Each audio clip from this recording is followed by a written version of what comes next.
Well, we're over at Mark's house. He's going to be making up this chum.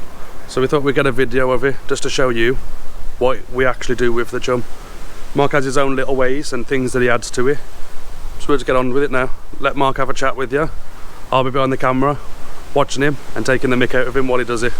Well, next year I'm looking to do things a bit differently. We're looking to have a full season on the sharks, and I'm looking to move my boat further south, possibly down to Milford, and go out in the Celtic deeps and hopefully have a real good go on the blue sharks and maybe even the poor beagles, even early season.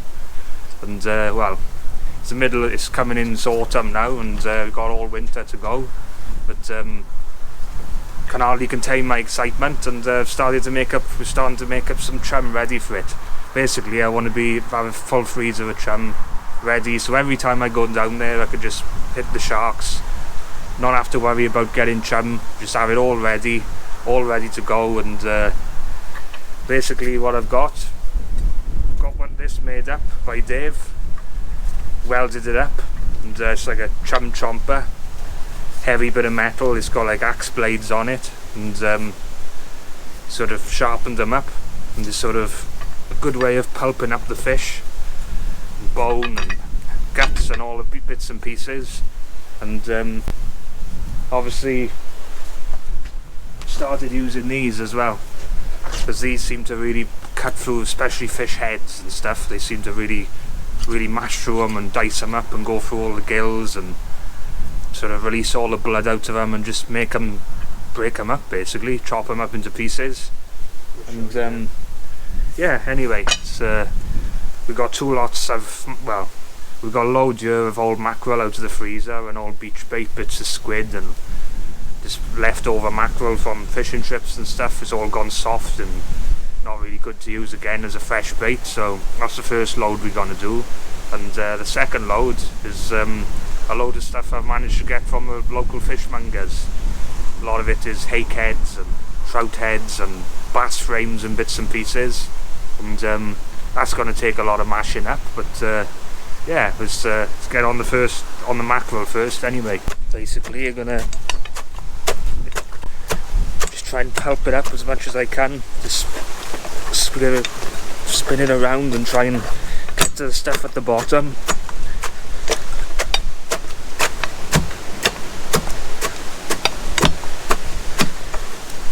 Some of it's still partly frozen, but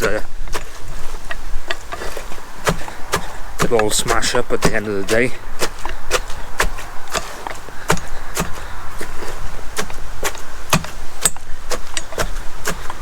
So you can see there's bits of squid in there, lots of mackerel and all sorts of beach bait and bits and bobs.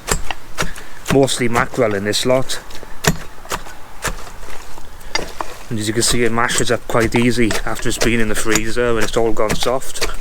Crystals have broke up the meat and lots of lovely juices, and gotta be honest, I quite enjoy it. Quite enjoy doing it.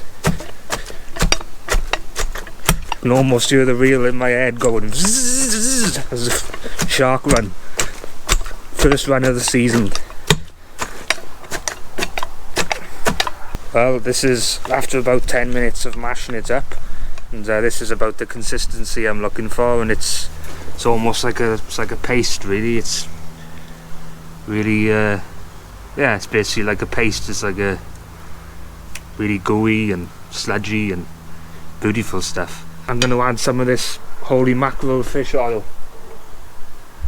We used it last year in our chum, and well, we had sharks. That night we went sharking, we had sharks in the slip within, must have been an hour, I guess. Put a good dollop of this in, spread it around.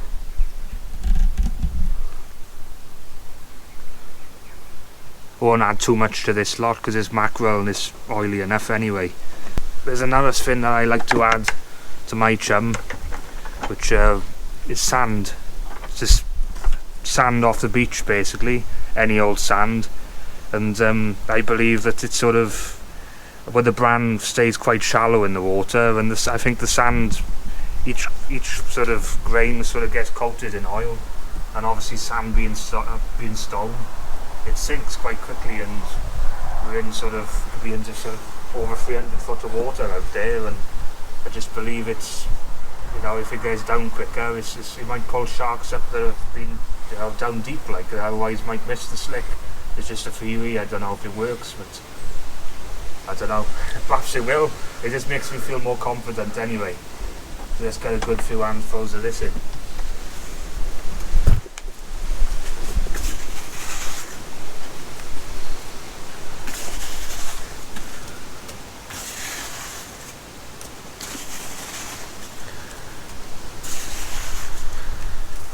Well, I'd say that's mixed in quite nicely now, and it's time to add the bran to it.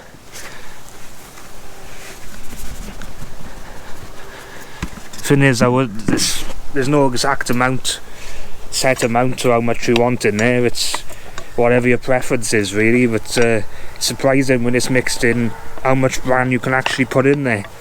Probably put another one of these buckets in there at least, and you just want it to soak up all the oil basically, and you want it like looks like a porridge when it's done, like a thick gloopy consistency, and just got to spend a good bit of time mixing it all up basically till it's all mixed in quite good. Well, as you can see, it's absorbed all that bran quite easily. Lovely consistency. It's like a porridge really, or like soggy Weetabix or something. But yeah, it's going to add another lot of bran to it now. I think the idea behind it is you want each block of chum to be as big and last as long as possible, and obviously the bran will, well, it must go for miles in the water, I'd imagine. Carry that scent away, and hopefully something big and toughy will be tracking you down. That's the idea behind it anyway. Well, as you can see, I've added 1.5 of these tubs of bran to it, and I'd say it's about right now. There's no exact science to how you do it, it's how you prefer, but obviously the more bran in there, the more it's going to hold together in the bags, and obviously the more you can keep shaking it, and the more it's just going to keep releasing particles and scent. And well, now basically it's got these tubs with sealable lids on them, and I'm going to try and get it in these without getting it all over the outsides, and put them in ready to go in the freezer for next May onwards basically. Hopefully early season poor beagle fishing with a bit of luck.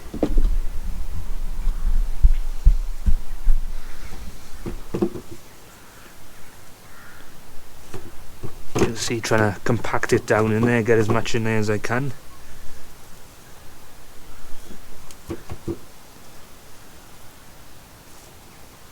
Well, as you can see, this is pretty much all of it, and just by pure luck these tubs are exactly the right size. You don't want to overfill the tubs, because obviously in the freezer it'll expand and it can probably pop the lid off them. So I think that's about perfect, to be honest with you. Now this was mackerel and stuff out the freezer. This is easy, the next bit. I'm gonna do some with hake heads and stuff that I've been getting off fishmongers, and it's a little bit difficult. That's where the hard work comes in basically. Well, as you can see, that was the easy chum out of the way. Now this stuff is just a mixture of offcuts basically. I managed to get off a local fishmongers, and the first thing I've did is put it in these tubs here and froze it down, and it's a mixture of everything in there really.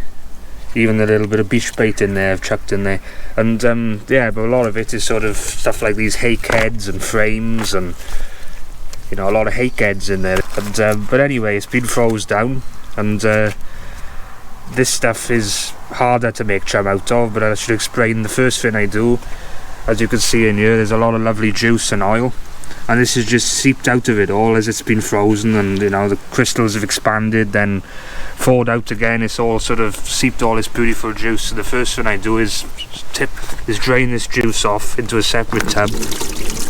You can see how much has come out of there. It's incredible how much comes out of this stuff, and this stuff is lovely. I mean, this is what's going to pull the sharks to the boat, basically, you know. And just get as much of it out of there as I can. When I explain in a minute why I do this, it'll all make sense. Basically, the next thing to do is start mashing up these heads. And what I found is, if you tip them all in at once, they're a lot harder to mash. So basically, I just put sort of 3 or 4 in at a time. Maybe just 1 or 2 if they're massive, but say 4. Now the reason I've emptied the juice out here is because when I mash these up, I don't want all this precious juice to be splashing out all over the place. So that's why I try and drain them. The only juice I want in here is what's going to come out of these. So now we're going to start smashing these up.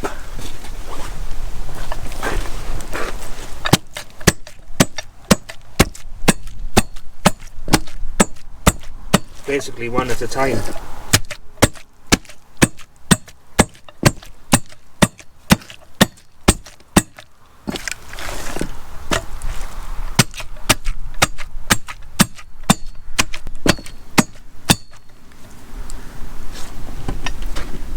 And then the next thing I do, which I've found to be pretty good, is using these like a hedge trimmers. And I've sort of found these to be very good at sort of getting them even finer again, sort of cutting them into sections, getting them as finer consistency as I can, basically.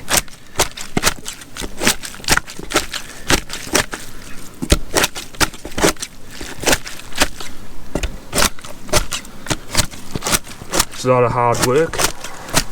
But the more meat and blood and stuff you can get out of them, the better. The more finely chopped, the more scent and the more juice that's going to be absorbed by the bran. Bits of bone, bits of particles, get it all in the water and get it all trailing back on that tide. Well, this is about the consistency I'm looking for. Just a smashed mess, basically. And what I'll do, I'll start taking this out now and putting it in a separate tub. Bits of bone fragment, bits of, well, just a mess. Bits of gill. Again, you can see all the oil that's come out of those few heads. And basically, what I'll do, I'll carry on going through all these hake heads and bits and pieces. And then from there on, it's the same as I did with the mackerel. It's adding the bran, adding the sand, adding the oil, mixing it all up. And obviously, not forgetting the juice, of course. I'll add that in at the end as well, and when I add the bran, so it soaks it all up. And that's how I do it anyway. Well, as you've seen, that's the way Mark prepares the chum. I do help out normally, but the last 2 times I've managed to not get my hands dirty. But it does take quite a while getting through these hake heads, and this is the best way he's found. So hopefully you enjoyed the video, hopefully you picked up a few tips, and if you can, give the video a like, subscribe to the channel, and we'll both see you in the next one. Hopefully with some blue sharks next summer.